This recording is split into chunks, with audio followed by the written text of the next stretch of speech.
പ്രിയമുള്ളവരെ, ഭാരതസഭയുടെ ചരിത്രത്തിൻ്റെ താളുകളിൽ തങ്കലിപികളാൽ രേഖപ്പെടുത്തപ്പെട്ട അനേകം സുവിശേഷ സത്യങ്ങൾക്ക് സാക്ഷ്യം വഹിച്ച അതിപുരാതനമായ കൊച്ചി രൂപതയുടെ 36ാമത്തെ ബിഷപ്പായി നിയോഗിക്കപ്പെട്ട റൈറ്റ് റവറൻഡ് ഡോക്ടർ ആന്റണി കാട്ടിപ്പറമ്പിൽ പിതാവിനോടൊപ്പമാണ് ഇന്ന് നമ്മളുള്ളത്.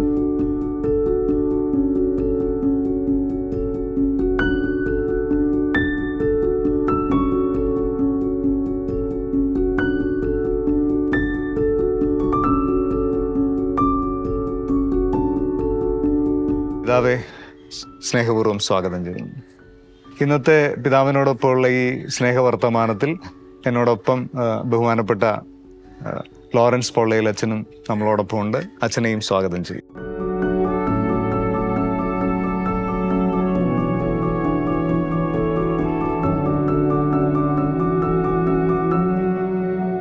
പ്രിയ പിതാവെ, 55ാമത്തെ വയസ്സിൽ കൊച്ചി രൂപതയുടെ 36ാമത്തെ മെത്രാനായി അങ്ങ് അഭിഷിക്തനാവുകയാണ്.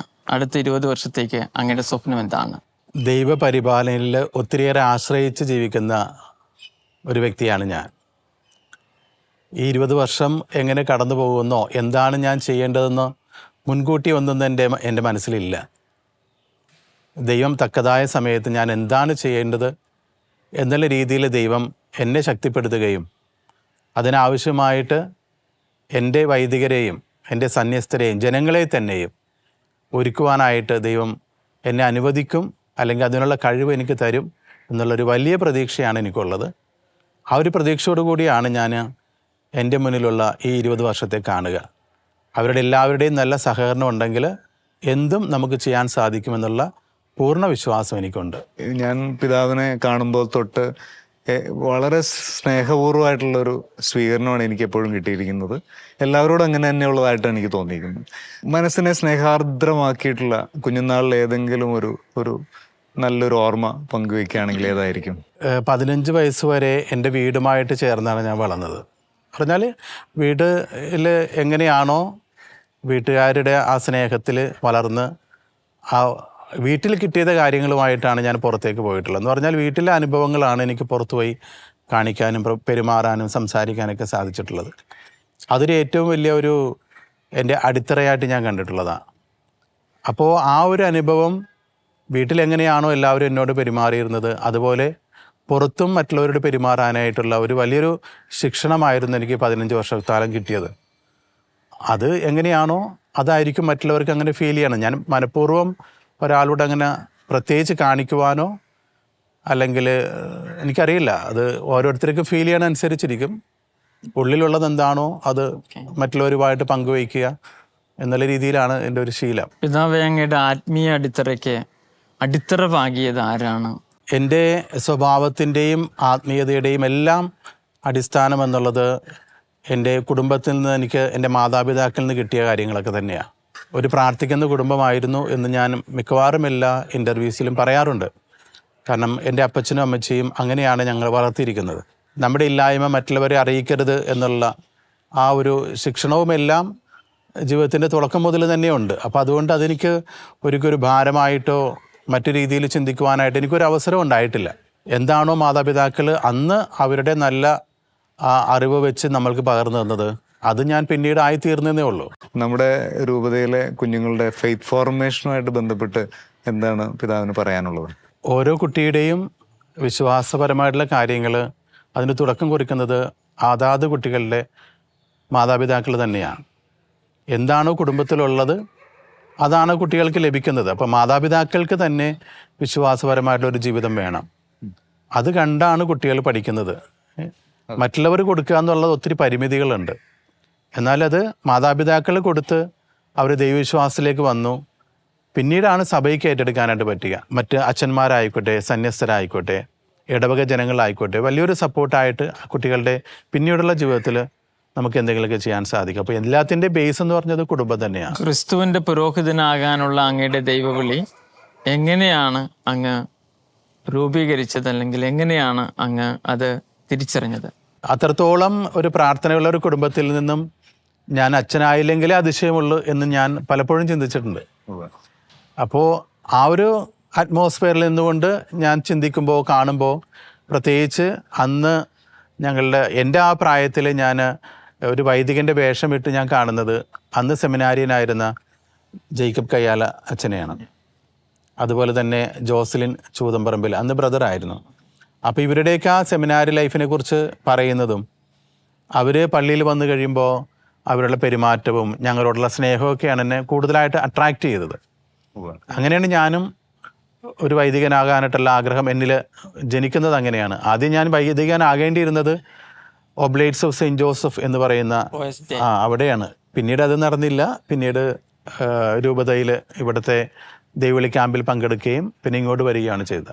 ഇന്നത്തെ ഒരു സാഹചര്യത്തിൽ യുവജനങ്ങളെ ദൈവവിളികൾ തിരിച്ചറിയാനായിട്ട് നമുക്ക് എങ്ങനെ സഹായിക്കാൻ കഴിയുമെന്നാണ് പിതാവിൻ്റെ ഒരു വിചാരം? ഒരു കുട്ടിയെ സംബന്ധിച്ചിടത്തോളം അവൻ്റെ വളർച്ചയ്ക്ക് ആവശ്യമായിട്ടുള്ള 90% കാര്യങ്ങൾ ലഭിക്കുന്നത് അവൻ്റെ മാതാപിതാക്കളിൽ നിന്നാണ്. അപ്പോൾ കുടുംബത്തിലൊരു നല്ലൊരു ചിട്ടയായ ജീവിതവും വിശ്വാസ പരിശീലനവും ഉണ്ടെങ്കിൽ അത് തന്നെയാണ് അവന് കിട്ടുന്ന ഏറ്റവും വലിയ അടിസ്ഥാനം. അതിൽ നിന്നാണ് ഏതൊരു തരത്തിലുള്ള ദൈവവിളി, ഇപ്പോൾ വൈദികനാകുക എന്നുള്ളത് മാത്രമല്ല, ഒരു വിവാഹ ജീവിതത്തിന് അതിന് ഉതകുന്ന കാര്യങ്ങൾ പോലും ഈ മാതാപിതാക്കൾ തമ്മിലുള്ള സ്നേഹം അത് കണ്ടുപഠിക്കുന്ന കുട്ടികളാണ്. അവർക്ക് അതിന് പ്രചോദനം കണ്ടിട്ടാണ് അവർ വളരുക. റോമിലെ പഠനകാലത്ത് പിതാവിന് ലഭിച്ച ഒരു മികച്ച ഒരു തിരിച്ചറിവ് പറയുകയാണെങ്കിൽ ഏതായിരിക്കും? എൻ്റെ കുടുംബത്തിലെ സാഹചര്യം അനുസരിച്ച് ഞാൻ നേരത്തെ പറഞ്ഞു, ഒരു വൈദികനായിട്ട് ചേർന്നില്ലെങ്കിൽ അല്ലെങ്കിൽ ഒരു വൈദിക വിദ്യാർത്ഥിയായിട്ട് മാറിയില്ലെങ്കിൽ അതിശയമുള്ളതെന്ന് ഞാൻ പറഞ്ഞു. ആ ഒരു ഈസി ഗോയിങ് ആയിരുന്നു എൻ്റെ ആദ്യത്തെ 7 വർഷം. ഫിലോസഫി കാലത്ത് അങ്ങനെയായിരുന്നു.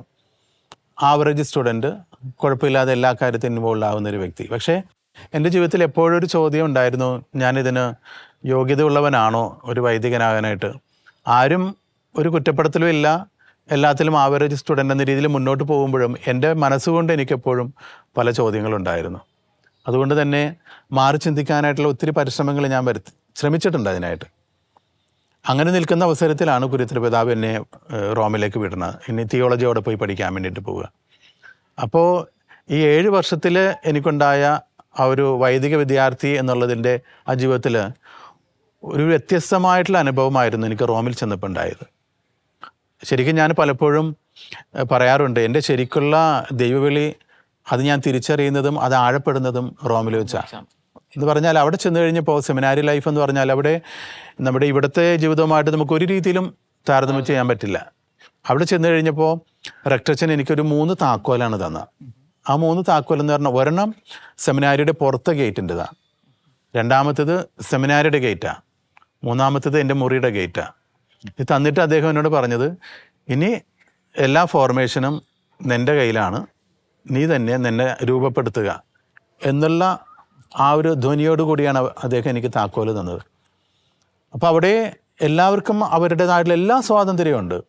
രാത്രി എത്ര ലേറ്റ് ആണെങ്കിൽ തിരിച്ചു വരാം, യൂണിവേഴ്സിറ്റി തൊട്ടടുത്ത് തന്നെയാണ്, പഠിക്കാൻ പോകാം, അല്ലെങ്കിൽ മുറിയിലിരിക്കാം, TV കാണാം, എന്ത് വേണമെങ്കിൽ ചെയ്യാം. ഇനി ഭക്ഷണത്തിന് വേണമെങ്കിൽ ഇറങ്ങി വരാം, അല്ലെങ്കിൽ മുറിയിൽ തന്നെ ഇരിക്കാം. അതായത് ഒരാൾക്ക് എങ്ങനെയൊക്കെ സ്വാതന്ത്ര്യമുണ്ടോ അതെല്ലാം ഉപയോഗിക്കാം. എന്നാൽ നീ വൈദികനാകാനായിട്ട് വന്നിരിക്കുന്നവനാണോ, ഇതിൽ നിന്നെല്ലാത്തിനും നിനക്ക് നിയന്ത്രണം വേണം. അപ്പം അതിനാണ് അദ്ദേഹം പറഞ്ഞത്, നീ നിന്നെ തന്നെ രൂപപ്പെടുത്തുക എന്നുള്ളത്. ഈ ഒരു ചോദ്യം എനിക്ക് ആദ്യമായിട്ട് എൻ്റെ ജീവിതത്തിലേക്ക് വരുന്നൊരു ചോദ്യമാണ്. ഇങ്ങനത്തെ ആരും എന്നോട് ചോദിച്ചിട്ടില്ല, പൊതുവേ നമ്മൾ അങ്ങനെ ചോദിക്കാറില്ല. ഈ ചോദ്യമാണ് ഞാൻ എന്തിനാണ് ഇവിടെ വന്നിരിക്കുന്നത് എന്നുള്ള ഒരു ഉത്തരം ഞാൻ കണ്ടുപിടിക്കാനായിട്ടുള്ള ശ്രമം എന്നിലുണ്ടായത്. അപ്പോൾ അതുവരെ ഞാൻ സംശയിച്ചോ അല്ലെങ്കിൽ മാറി ചിന്തിക്കാമെന്നൊക്കെ വിചാരിച്ചിരുന്ന ഞാൻ ഈ ചോദ്യത്തിന് ഉത്തരം കണ്ടെത്താനായിട്ട് ശ്രമിക്കുമ്പോൾ അപ്പോഴാണ് ഞാൻ എൻ്റെ യഥാർത്ഥ ദൈവവിളി തിരിച്ചറിയണത്. അപ്പോൾ ഇവിടെ കൂടുതൽ ആവറേജ് മാത്രം പഠിച്ചിരുന്ന ഞാൻ അവിടെ ചെന്ന് കഴിഞ്ഞപ്പോൾ എനിക്ക് മോട്ടിവേഷനും എൻ്റെ എല്ലാ രീതിയിലുള്ള ജീവിത രീതികൾ മാറി. എൻ്റെ കൂടെ ഉണ്ടായിരുന്ന ജോണി അച്ഛനാണെങ്കിലും ഞങ്ങളെല്ലാവരും പിന്നെ എങ്ങനെ യൂണിവേഴ്സിറ്റിയിലെ പരീക്ഷകളിൽ ഏറ്റവും കൂടുതൽ മാർക്ക് വാങ്ങിക്കുക എന്നുള്ള രീതിയിലുള്ളൊരു ചിന്താഗതി വന്നു. ആവറേജ് പോരാ എന്ന രീതിയിൽ. അങ്ങനെയാണ് അവിടുത്തെ എൻ്റെ സെമിനാരി ലൈഫിലുണ്ടായിരുന്ന മാറ്റവും വൈദികനാകാനായിട്ടുള്ള കൂടുതൽ താല്പര്യത്തോടുള്ള മുന്നോട്ട് പോക്ക് തുടങ്ങുന്നത് അവിടെ വെച്ചാണ്. അപ്പോൾ ശരിക്കും ഈ റോമിലെ പഠനകാലത്താണ് ദൈവവിളിയുടെ ഒരു തിരിച്ചറിവ് ഞാൻ ശരിക്കും തിരിച്ചറിയുന്നത് അവിടെ വെച്ചിട്ടാണ്. വികാരി എന്ന നിലയിൽ പിതാവിന് ഏറ്റവും രസകരമായ ഒരു അനുഭവം പങ്കുവയ്ക്കാമോ? രസകരമായിട്ടുള്ള അനുഭവങ്ങൾ ഒത്തിരിയേറെയുണ്ട്. എന്നിരുന്നാലും എനിക്ക് ഏറ്റവും ഇഷ്ടപ്പെട്ട ഒരു കാലഘട്ടമായിരുന്നു നോർത്ത് കുമ്പളങ്ങി സെൻറ്റ് ജോസ് പള്ളിയിൽ വെച്ച് ബഹുമാനപ്പെട്ട വിക്ടച്ചനുമായിട്ടുണ്ടായിരുന്ന എൻ്റെ 5 വർഷക്കാലം, അത് ഇന്നും അവിടുത്തെ ജനങ്ങളായിക്കോട്ടെ എനിക്കും അച്ഛന് തന്നെയും പ്രിയപ്പെട്ട ഒരു കാലഘട്ടമായിരുന്നു. ഏകദേശം 750ഓളം കുടുംബങ്ങളുണ്ടായിരുന്നു. അവരുടെ വീടുകൾ മാത്രമല്ല, ആ വീട്ടിലെ വ്യക്തികളെയും പേരടക്കം എനിക്കും വിക്ടച്ചനും അത്രയ്ക്കും പരിചയമാണ്. അതുപോലെ തന്നെ ഞാനും വിക്ടച്ചനും ഒരുമിച്ചല്ലാതെ ഒരിക്കലും പുറത്തു പോയിരുന്നില്ല. അച്ഛൻ എവിടെയുണ്ടോ അവിടെ ഞാനുണ്ട്, അല്ലെങ്കിൽ എനിക്കെന്തെങ്കിലും ആവശ്യമുണ്ടോ അവിടെ അച്ഛൻ എൻ്റെ സപ്പോർട്ടുമായിട്ടുണ്ടാവും. അത്ര മനോഹരമായിട്ട് ഞങ്ങൾ ആ ഒരു 5 വർഷക്കാലം ഞങ്ങളിവിടെ ഒരുമിച്ചുണ്ടായിരുന്നു. അന്ന് ആ ജനങ്ങൾ തന്നെ പറഞ്ഞിരുന്നത് അപ്പനും മകനും എന്ന രീതിയിലാണ് ഞങ്ങൾ രണ്ടുപേരെയും. വിക്ടച്ചനെ കാണുമ്പോഴും ചോദിക്കും മകൻ എന്തേന്ന് ചോദിക്കും. അത്രത്തോളം വികാരിയച്ഛനും കൊച്ചച്ഛനും എന്നതിനേക്കാൾ ഉപരി അവർ ഞങ്ങൾ ആ രീതിയിലാണ് കണ്ടിരുന്നത്. കാരണം അപ്പനും മകനും പോലെ രീതിയിലാണ്. അതെനിക്ക് കിട്ടിയ ഏറ്റവും വലിയൊരു അനുഗ്രഹമാണ്. വിശ്വാസികളാണല്ലോ ഇടവകയുടെ കരുത്തെന്ന് പറയുന്നത്. അതെ. അപ്പോൾ നമ്മളുടെ ഈ അജപാലന ശുശ്രൂഷ ഈ കാലഘട്ടത്തിൽ കുറെ കൂടി എഫക്റ്റീവ് ആകാനായിട്ട് എന്തെല്ലാം കാര്യങ്ങൾ ചെയ്യണമെന്നാണ് വിചാരിക്കുന്നത്? ഇടവകയുടെ പ്രവർത്തനവും അതുമായി ബന്ധപ്പെട്ട കാര്യങ്ങൾ പറയുമ്പോൾ ഞങ്ങൾ അച്ഛന്മാരൊക്കെ തന്നെയാണ് കൂടുതൽ അതിൻ്റെ കാര്യക്ഷമതയിലേക്ക് വരേണ്ടത്. ഏറെക്കുറെ നമ്മുടെ എല്ലാ ഇടവകളും വളരെ മനോഹരമായിട്ട് കൊണ്ടുപോകുന്ന അച്ഛന്മാരാണ് എല്ലാവരും തന്നെ. അപ്പോൾ എവിടെയെങ്കിലൊക്കെ ഇത്തിരി കുറവുണ്ടെങ്കിൽ അവിടെ നമ്മൾ പ്രത്യേകമായിട്ട് ശ്രദ്ധ പതിപ്പിക്കുകയും ജനങ്ങളെല്ലാവരും ഒരുമിച്ച് നിൽക്കുന്ന രീതിയിൽ അവരുടെ പ്രശ്നങ്ങൾ അറിഞ്ഞ് ചിലതെല്ലാം നമ്മൾ അവരുടെ വീട്ടിൽ പോയി സംസാരിച്ച് സഭയോടും അതുപോലെ തന്നെ ഇടവകയോടും കൂടുതൽ അടുപ്പിച്ച് നിർത്തുക എന്നുള്ളത് മതി. അത് തന്നെ എല്ലാവരും ഒരുമിച്ച് കൊണ്ടുപോകാനായിട്ടുള്ള ഒരു മനോഭാവത്തിലേക്ക് കൊണ്ടുവന്നു കഴിഞ്ഞാൽ നമുക്ക് അതിനെല്ലാത്തിനും സാധിക്കും എന്നുള്ളതാണ് എൻ്റെ ഒരു അഭിപ്രായം. നമ്മുടെ രൂപതയിലെ വൈദികരോട് എനിക്ക് പറയാനായിട്ടുള്ളത് എന്നോടൊപ്പം ചേർന്ന് നിൽക്കുക എന്നുള്ളത് മാത്രമേ ഉള്ളൂ. അത് ഏത് രീതിയിൽ മുന്നോട്ട് നമ്മൾ പോകേണ്ട കാര്യങ്ങൾ തീരുമാനിക്കുമ്പോഴും ഒരുമിച്ച് നിൽക്കാൻ പറ്റുക എന്നുള്ളതാണ് ഏറ്റവും വലിയ ശക്തി. അപ്പം അത് എൻ്റെ വൈദികരെല്ലാവരും എൻ്റെ കൂടെ ഉണ്ടാകും എന്നുള്ള വലിയൊരു പ്രതീക്ഷ എനിക്കുണ്ട്. അതുകൊണ്ട് തന്നെ മുന്നോട്ടുള്ള ഏതൊരു പദ്ധതിയാണെങ്കിലും വളരെ മനോഹരമായിട്ട് നമുക്ക് ചെയ്തു തീർക്കാൻ പറ്റും എന്നുള്ളൊരു വിശ്വാസവും എനിക്കുണ്ട്. നമ്മുടെ രൂപതയിൽ റിലീജിയസ് ആയിട്ടുള്ള അച്ഛന്മാരും സിസ്റ്റേഴ്സും ഒരുപാട് പേര് സേവനം ചെയ്യുന്നുണ്ടല്ലോ. അവരുടെ ശുശ്രൂഷകൾ പിതാവ് എങ്ങനെയാണ് കുറെ കൂടി ഫലപ്രദമാക്കാനായിട്ട് ഉദ്ദേശിക്കുന്നത്? കുരിയത്ര പിതാവിൻ്റെ ഒരു സ്വപ്നമായിരുന്നു ഓരോ ഇടവകയിലും ഒരു റിലീജിയസ് ഹൗസ് ഉണ്ടാകണമെന്നുള്ളത്. അത് ഏറെക്കുറെ 90-95% അദ്ദേഹം അതിൽ വിജയിച്ചു എന്നുള്ളതാണ്. അത് നമുക്ക് എല്ലാവർക്കും അറിയാവുന്നൊരു കാര്യമാണ്. വികാരിയച്ഛന്മാർക്ക് കൂടി വലിയൊരു സഹായമാണത്. അങ്ങനെ ഒരു സഹായം കിട്ടിക്കഴിയുമ്പോൾ കൂടുതൽ അത് ഹൗസ് വിസിറ്റിങ്ങിനായിട്ടോ ഇതുപോലെ കൗൺസിലിങ്ങിനായിട്ടോ അല്ലെങ്കിൽ ഏതെങ്കിലും തരത്തിലുള്ള ഫാമിലി യൂണിറ്റിൽ അവരുടെ ഒരു സജീവ പങ്കാളിത്തത്തിന് വേണ്ടിയിട്ടോ, അപ്പോൾ ഇതെപ്പോഴും നമ്മളെ ഒത്തിരിയേറെ സഹായിച്ചിട്ടേ ഉള്ളൂ സന്യസ്തരുടെ ഈ ഒരു സാന്നിധ്യം. അതുപോലെ തന്നെ തുറന്നു കൊണ്ടുപോകാനും അതിൽ കൂടുതൽ ചെയ്യാനായിട്ടുള്ള അവസരമോ നമുക്ക് എന്തെങ്കിലും പ്രോജക്റ്റോ ഒക്കെ ഉണ്ടെങ്കിൽ തീർച്ചയായിട്ടും അവരെല്ലാവരും അതിന് സഹകരിക്കും എന്നുള്ളത് എനിക്ക് പൂർണ്ണ വിശ്വാസമുണ്ട്. പിതാവ്, നമ്മുടെ രൂപത സംഘടനകളാൽ സമ്പന്നമാണ്. ഈ സംഘടനകളാൽ സമ്പന്നമായ രൂപതയിലെ ഈ ഓരോ സംഘടനകളെയും കൂടുതൽ അവരുടെ യുവാക്കളായാലും കുട്ടികളായാലും മുതിർന്നവരായാലും അവരെ കൂടുതൽ ശക്തിപ്പെടുത്താനായിട്ട് പിതാവിൻ്റെ ഒരു ശക്തമായ ചൈതന്യം അല്ലെങ്കിൽ സ്വാധീനം എന്തായിരിക്കും പിതാവ് കൊടുക്കാൻ ഉദ്ദേശിക്കും? ഒന്നാമത്തെ കാര്യം, എല്ലാ സംഘടനകൾക്കും അതിൻ്റെതായിട്ടുള്ള ഒരു ലക്ഷ്യമുണ്ട്. ആ ലക്ഷ്യം അവരെ ബോധ്യപ്പെടുത്തുക എന്നുള്ളതാണ് ബേസിക് ആയിട്ടുള്ള കാര്യം, അല്ലേ? നമ്മൾ അതിനെ തിരിച്ചറിയാനായിട്ട് അവർക്ക് സാധിച്ചു കഴിഞ്ഞാൽ കൂടുതൽ കമ്മിറ്റ്മെൻറ്റോടെ പ്രവർത്തിക്കാൻ അവർക്ക് സാധിക്കും. പിന്നെ ഓരോ വ്യക്തിക്കും അവരുടെ ചിന്ത, എന്നെ കൊണ്ട് ഈ സംഘടനയ്ക്ക് ആവശ്യമുണ്ടോ? കാരണം ഞാൻ എന്തെങ്കിലും ചെയ്തു തുടങ്ങുമ്പോഴാണ് അതിൻ്റെ ഒരു ഡിമാൻഡ് സംഘടനയിൽ നിന്ന് വരുമ്പോഴാണ് എനിക്കതിൽ ആക്റ്റീവായിട്ട് വരുന്നത്. അവരെ അതുപോലെ ചാനലൈസ് ചെയ്യാനായിട്ടും ഉപയോഗിക്കുവാനായിട്ടും നമുക്ക് സാധിക്കണം. പ്രവർത്തിക്കുവാനായിട്ടുള്ള തലങ്ങൾ കണ്ടുപിടിച്ച് ചിലപ്പോൾ അതിന് സാമ്പത്തികമായിട്ട് ആവശ്യമുണ്ടാകും. അതേ രീതിയിൽ അവരെ ഒക്യുപ്പൈ ചെയ്യാൻ സാധിക്കുമ്പോഴാണ് ഓരോ വ്യക്തിക്കും ആ സംഘടന ആവശ്യമാണെന്നും സംഘടനയ്ക്ക് അവരെ ആവശ്യമാണെന്നുള്ളൊരു ബോധ്യത്തിലേക്ക് വരാൻ പറ്റും. ഒരു ത്യാഗ മനോഭാവം. രണ്ടുപേർക്കും അങ്ങോട്ടും ഇങ്ങോട്ടും ഉപകാരം വേണം. ആ ഒരു ബോധ്യത്തിലേക്ക് കൊണ്ടുവരാൻ സാധിച്ചു കഴിഞ്ഞാൽ സംഘടനയിലെ ഓരോ വ്യക്തിയും അതിൽ കൂടുതൽ ആക്റ്റീവായിട്ട് പ്രവർത്തിക്കാൻ പ്രവർത്തിക്കുമെന്നുള്ളതാണ് എൻ്റെ ഒരു ബോധ്യം. ഈ ഒരു കാലഘട്ടത്തിൽ ഈ വിവാഹപ്രായം എത്തിയ ചെറുപ്പക്കാരുടെ എണ്ണം ഒരുപാട് കൂടി, ഒപ്പം തന്നെ വിവാഹം വേണ്ട എന്ന് പറയുന്നവരും ഒത്തിരിയായി. അതോടൊപ്പം ഇൻ്റർകാസ്റ്റ് മാരേജിൻ്റെ എണ്ണവും കൂടി. ഡിവോഴ്സ് കേസുകളും പഴയതിനേക്കാൾ ഒരുപാടായിരിക്കുന്നു. അപ്പോൾ ഈ ഒരു സാഹചര്യത്തിൽ ഈ വിവാഹപ്രായമെത്തിയ യുവജനങ്ങളോട് പിതാവിന് എന്താണ് പറയാനുള്ളത്? വിവാഹ ജീവിതം തിരഞ്ഞെടുക്കുക എന്നുള്ളത് അതിന് പല കാരണങ്ങളുണ്ടാകും. എന്ന് പറഞ്ഞാൽ എല്ലാവരും കല്യാണം കഴിക്കുന്നു, എനിക്കും ഒരു കല്യാണം കഴിക്കണം എന്ന രീതിയിലല്ല. പണ്ടത്തെ പോലെ മാതാപിതാക്കൾ നിർബന്ധിച്ച് 18 വയസ്സായി വിവാഹം കഴിക്കണമെന്ന് നിർബന്ധിച്ച് കഴിപ്പിക്കുന്ന കാലഘട്ടമൊക്കെ കഴിഞ്ഞു പോയി. ഇന്ന് കുട്ടികൾക്ക് അവരുടേതായിട്ടുള്ള സ്വാതന്ത്ര്യമുണ്ട്. അപ്പോൾ ഈ സ്വാതന്ത്ര്യത്തിൽ നിന്നുകൊണ്ട് കുട്ടികൾ ചിന്തിക്കുമ്പോൾ അവർക്ക് ഒത്തിരിയേറെ മാനദണ്ഡങ്ങളുണ്ട്. ഞാൻ കഴിക്കാൻ പോകുന്ന പുരുഷന് ഇന്ന കാര്യങ്ങളുണ്ടാകണം, ഞാൻ കഴിക്കാൻ പോകുന്ന സ്ത്രീക്ക് എന്ന രീതിയിൽ ചിന്തിച്ചു തുടങ്ങി പിള്ളേർ. അപ്പോൾ ഏകദേശം യൂറോപ്യൻ സ്റ്റൈലാണ് ഇപ്പോൾ എല്ലാവരുടെയും മനോഭാവം. അപ്പോൾ എല്ലാം തികഞ്ഞ വ്യക്തികളെ നമുക്ക് ഒരു സ്ഥലത്തും കാണാൻ സാധിക്കില്ല. നമ്മുടെ മനസ്സിനൊത്ത അല്ലെങ്കിൽ സ്വപ്നത്തിൽ കണ്ട ഒരു പുരുഷനോ സ്ത്രീയോ അങ്ങനെയില്ല.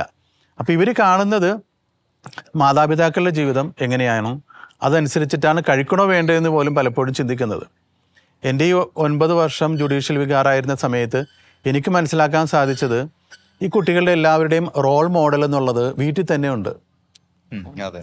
കാരണം അപ്പനും അമ്മയും നല്ല സന്തോഷത്തോടെ നല്ല ഭാര്യ ഭർത്താക്കന്മാരായി മക്കളെ സ്നേഹിച്ച് നല്ല രീതിയിൽ ജീവിക്കുന്ന ഒരു കുടുംബമാണെങ്കിൽ ആ കുടുംബത്തിലെ എല്ലാ കുട്ടികളും വിവാഹം കഴിക്കാൻ താല്പര്യപ്പെടും. എന്ന് പറഞ്ഞാൽ പെൺകുട്ടിയാണെങ്കിൽ അപ്പനെ പോലെയുള്ള ഒരു ഭർത്താവ്, അല്ലെങ്കിൽ ആൺകുട്ടിയാണെങ്കിൽ അമ്മയെ പോലുള്ള ഒരു ഭാര്യ എന്ന രീതിയിൽ ചിന്തിക്കും.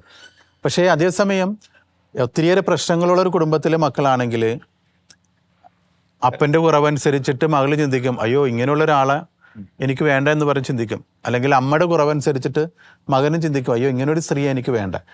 അവർ തന്നെ ചിലപ്പോൾ ചോദിക്കും, അമ്മ എങ്ങനെ സഹിക്കണം എന്ന് ചോദിക്കും അപ്പനെ കുറിച്ച്.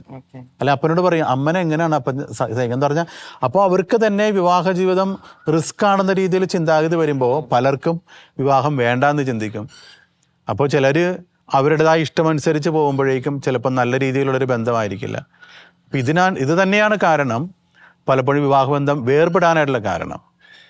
കാരണം പ്രതീക്ഷയില്ലാതെ അല്ലെങ്കിൽ ഒട്ടും പ്രതീക്ഷിക്കാത്ത രീതിയിൽ വന്നുപെടുന്ന ബന്ധങ്ങൾ ചിലപ്പോൾ മുന്നോട്ട് കൊണ്ടുപോകാനായിട്ട് പറ്റാത്ത രീതിയിൽ വരുമ്പോൾ അവർ വിട്ടുകളയും. ഇതിൽ നല്ലത് ഒറ്റയ്ക്ക് ജീവിക്കുന്നതാണ് നല്ല രീതിയിൽ ചിന്തിക്കുമ്പോഴാണ് കൂടുതലും പ്രോബ്ലം ഉണ്ടാകുന്നത് മനസ്സിലായിട്ടുള്ളത്.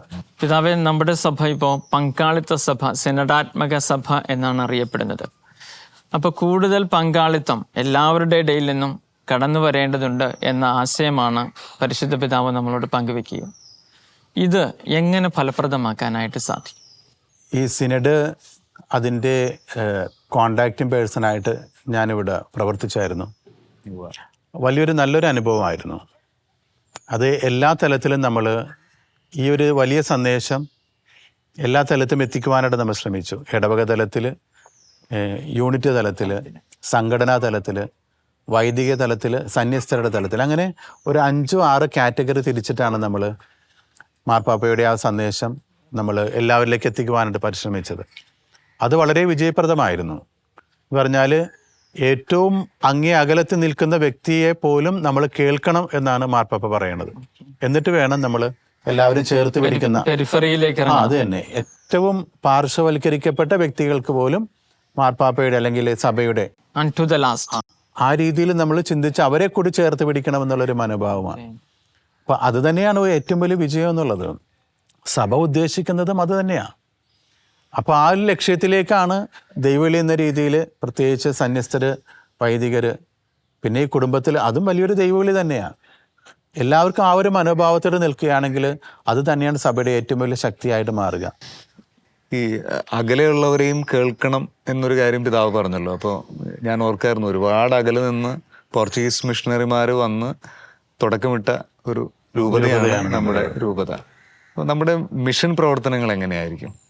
കുരിയത്തിരുപിതാവിൻ്റെ കാലഘട്ടത്തിൽ തന്നെ നമ്മൾ പറഞ്ഞു കേട്ടിട്ടുണ്ട്, 32ഓളം രാജ്യങ്ങളിൽ നമ്മുടെ രൂപതയിൽപ്പെട്ട സന്യസ്തരും വൈദികരും, അതായത് രൂപതാ വൈദികരും എല്ലാം അവിടെ സേവനമനുഷ്ഠിക്കുന്ന കാര്യം അതിന്നുമുണ്ട്.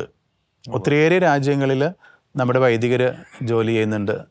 അതുപോലെ സന്യസ്തർ അവരുടെ ആ പ്രവർത്തനങ്ങളിലൂടെ അവരിന്നും മുന്നോട്ട് പോയിക്കൊണ്ടിരിക്കുക.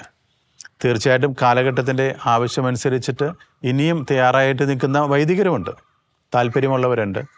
അതിന് കൂടുതൽ നമ്മൾ പ്രാധാന്യം കൊടുക്കുന്നതാണ്. ഓരോ കുടുംബ യൂണിറ്റുകൾ ചേർന്നതാണ് ഇടവക. ഈ കുടുംബ യൂണിറ്റുകളെ ശക്തിപ്പെടുത്താനായിട്ട് പിതാവിൻ്റെ മനസ്സിലുള്ളത് കുടുംബങ്ങളെ യോജിപ്പിച്ച് അതിനെ ശക്തിപ്പെടുത്തി സഭയുടെ വലിയൊരു ബലമായിട്ട് മാറ്റുക. അതാണ് ഓരോ ഇടവകയിലും ഓരോ വൈദികരും ചെയ്യുന്നത്. കാരണം ഒരു വൈദികൻ ഒരു അഡ്മിനിസ്ട്രേറ്റർ മാത്രമല്ല, ആ ഓരോ കുടുംബങ്ങളുടെയും ആവശ്യമനുസരിച്ച് അവരിലേക്ക് എത്തേണ്ട വ്യക്തിയാണ്, അവരെ കൂടെ ചേർത്ത് നിർത്തേണ്ട വ്യക്തി കൂടിയാണ്. എൻ്റെ ഒരു വ്യക്തിപരമായിട്ടുള്ള അനുഭവത്തിൽ എനിക്ക് ആദ്യമായിട്ടൊരു സമ്മാനം കിട്ടുന്നത് ഒരു കുടുംബ യൂണിറ്റിൽ വെച്ചാണ്. ഒരു ചെറിയൊരു പാട്ട് പാടിയതിൻ്റെ പേരിൽ. ആ ഒരു കൊച്ചുകുട്ടിയായിരുന്ന എനിക്ക് വലിയ പ്രചോദനമായിരുന്നു. എൻ്റെത് ചെറിയൊരു അനുഭവമാണ്, പക്ഷേ എല്ലാ കുടുംബത്തിനും അത് തോന്നണം. തൊട്ടടുത്ത കുടുംബമായിട്ട് എനിക്ക് പ്രശ്നമുണ്ടെങ്കിൽ ഞാൻ അവർ വരുന്ന സ്ഥലങ്ങളിൽ പോകാനായിട്ട് ഞാൻ മടിക്കും. അപ്പോൾ അതുപോലെ കുടുംബങ്ങൾ തമ്മിലുള്ള പ്രശ്നങ്ങളെയും നമുക്ക് സോൾവ് ചെയ്യാൻ പറ്റണം. ഞാൻ നേരത്തെ പറഞ്ഞ പോലെ ഓരോ കുടുംബത്തിനും തോന്നണം അത് എൻ്റെ ആവശ്യമാണെന്ന്. അതുപോലെ തന്നെ കുടുംബ യൂണിറ്റിൽ പ്രവർത്തിക്കുന്ന ഭാരവാഹികൾക്ക് തോന്നണം എല്ലാ കുടുംബങ്ങളെയും ഒരുമിച്ച് ചേർക്കേണ്ടതാണ് അവരുടെ ലക്ഷ്യം എന്നുള്ള രീതിയിൽ. അപ്പോൾ ഇത് പരസ്പരം എല്ലാവരും മനസ്സിലാക്കുകയാണെങ്കിൽ എല്ലാ കുടുംബ യൂണിറ്റുകളും സജീവമാകും എന്നാണ് എൻ്റെ ഒരു പ്രതീക്ഷ. നമ്മുടെ രൂപതയിലെ പാവപ്പെട്ട മനുഷ്യരോടുള്ള രൂപതയ്ക്കുള്ള കരുതൽ എങ്ങനെയായിരിക്കും? നമ്മുടെ സോഷ്യൽ സർവീസ് വഴി ഒത്തിരിയേറെ കുടുംബങ്ങളെയും ഇപ്പോൾ സാഹചര്യങ്ങളനുസരിച്ച് വരുന്ന അല്ലെങ്കിൽ കാലഘട്ടത്തിൻ്റെ മാറ്റം അനുസരിച്ച് വരുന്ന പ്രകൃതിക്ഷോഭങ്ങളായിട്ട് വരുന്ന എല്ലാ പ്രശ്നങ്ങളിലും നമ്മൾ സഹായവുമായിട്ട് നമ്മൾ മുന്നോട്ട് പോകുന്നുണ്ട്. അപ്പോൾ അതെന്നും തുടരുന്നുണ്ടല്ലോ. അത് എപ്രകാരമാണോ നമ്മളുടെ സാമ്പത്തിക സ്ഥിതി അനുസരിച്ചിട്ട് നമുക്ക് സഹായിക്കാൻ പറ്റുക, അതേ രീതിയിൽ തന്നെ ഇനിയും മുന്നോട്ട് പോകും. അതിൽ യാതൊരു കുറവോ ഒരു ഒഴിവാക്കലോ ഒരിക്കലും ഉണ്ടായില്ല. പിതാവേ, അതിപുരാതനമായ കൊച്ചി രൂപതയുടെ 36ാമത്തെ മെത്രാനച്ചനായിട്ട് അങ്ങ് അഭിഷിക്തനാകുമ്പോൾ രൂപതയിലും അതുപോലെ തന്നെ നമ്മുടെ സഭയിലും ഉള്ള വെല്ലുവിളികൾ ഏതൊക്കെയാണെന്നൊന്ന് പിതാവിന് ഒന്ന് പ്രേക്ഷകരോട് പങ്കുവെക്കുവാൻ പറ്റുവാണെങ്കിൽ. വെല്ലുവിളികൾ ഒത്തിരിയേറെയുണ്ട്. ഏറ്റവും പ്രധാനപ്പെട്ടതും നമ്മൾ വളരെ സീരിയസ് ആയിട്ട് എടുക്കേണ്ട വെല്ലുവിളി എന്നുള്ളത് നമ്മുടെ യുവാക്കൾ പള്ളിയിൽ നിന്ന് അകന്നു പോകുന്നു, അവരുടെ വിശ്വാസം കുറയുന്നു എന്നുള്ളതാണ് ഞാൻ മനസ്സിലാക്കിയെടുത്തോളം ഏറ്റവും വലിയ വെല്ലുവിളി എന്നുള്ളത്. അപ്പോൾ ഒന്ന് ഞാൻ കാണുന്നത് നമ്മുടെ യുവാക്കളെ എങ്ങനെയും ആ വിശ്വാസത്തിലേക്ക് കൊണ്ടുവരുവാനായിട്ട് നമുക്ക് പറ്റണം. അതൊരു വലിയൊരു വെല്ലുവിളി തന്നെയാണ്. രണ്ടാമത്തേത് നമ്മൾ നേരത്തെ പറഞ്ഞ പോലെ കുടുംബങ്ങളിലെ വിശ്വാസം, ഭാര്യ ഭർത്തൃ ബന്ധത്തിൽ അവർ ദൈവത്തിന് കൊടുക്കുന്ന സ്ഥാനം, അതിന് ഒത്തിരിയേറെ കുറവ് വന്നു കഴിഞ്ഞു.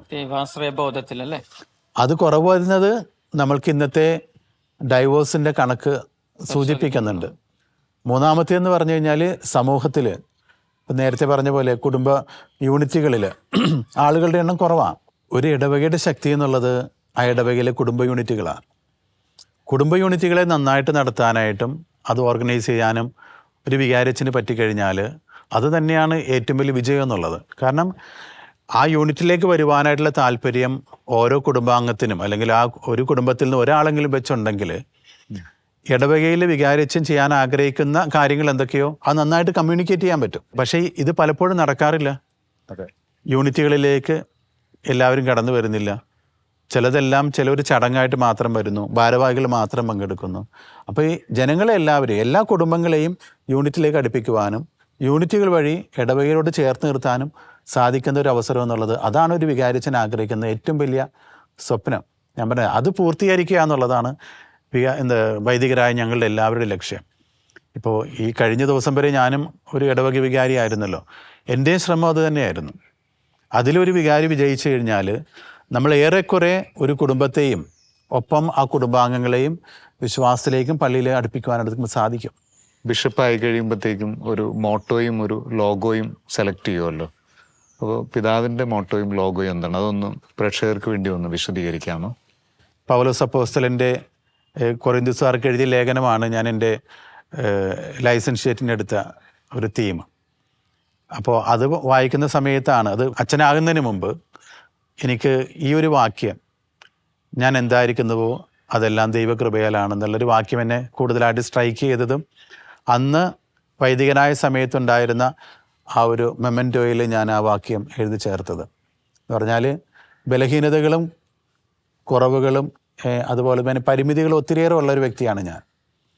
അപ്പോൾ ആ പരിമിതികൾ എത്ര തന്നെ ഉണ്ടെങ്കിലും പൗലോസ് അപ്പോസ്തലനോട് കർത്താവ് പറഞ്ഞ ആ വാക്യം എന്ന് പറഞ്ഞാൽ തൻ്റെ മുള്ളിനെക്കുറിച്ച് വേദനിച്ച് വളരെ ബുദ്ധിമുട്ടിയ ഒരു നിമിഷം പൗലോസ് അപ്പോസ്തലൻ്റെ ജീവിതത്തിലുണ്ടായിരുന്നു. ആ സമയത്ത് കർത്താവ് പൗലോസ് അപ്പോസ്തലനെ ശക്തിപ്പെടുത്തിയത് നിനക്കെൻ്റെ കൃപ മതി എന്നുള്ളൊരൊറ്റ വാക്കാണ്. ആ കൃപയുണ്ടെങ്കിൽ നിനക്കെല്ലാം സാധ്യമാണ്, ഈ മുള്ള് നിനക്ക് ഒരു വേദനയായിട്ട് മാറില്ല. ആ ഒരു വചനം തന്നെയാണ് ഞാൻ എടുക്കാനായിട്ടുള്ള ഏറ്റവും വലിയ കാരണം. അത് തന്നെയാണ് എന്ന് പറഞ്ഞാൽ ദൈവത്തിൻ്റെ കൃപ എനിക്കുണ്ടെങ്കിൽ എനിക്ക് ദൈവം ആഗ്രഹിക്കുന്നതൊക്കെ ചെയ്യാൻ സാധിക്കും. അപ്പോൾ ഞാൻ എന്തായിത്തീർന്നിട്ടുണ്ടോ അത് ദൈവത്തിൻ്റെ കൃപയാലാണ് എന്ന് ഞാൻ ഇപ്പോഴും വിശ്വസിക്കുന്നു. ആ വിശ്വാസവുമായിട്ട് വളരെ സന്തോഷത്തോടെ മുന്നോട്ട് പോവുകയും ചെയ്യുന്നു. സ്നേഹം നിറഞ്ഞവരെ, പിതാവ് തിരഞ്ഞെടുത്ത മോട്ടോ ഞാൻ എന്തായിരിക്കുന്നത് ദൈവകൃപയാലാണ്. തീർച്ചയായിട്ടും പിതാവ് ദീർഘനാള് കൊച്ചി രൂപതയെ നയിക്കാനുള്ള ഒരു കൃപയിൽ ശക്തിപ്പെടുത്തട്ടെ എന്ന പ്രാർത്ഥന നമുക്കെല്ലാവർക്കും പിതാവിന് സമ്മാനിക്കാം. ഇത്രയും നേരം പിതാവ് നമ്മളുടെ കൂടെ ഉണ്ടായിരുന്നു. ഒരുപാട് സ്നേഹത്തോടെ ഷാലോ പ്രേക്ഷകരുടെ പേരിൽ പിതാവിന് നന്ദി പറയുന്നു.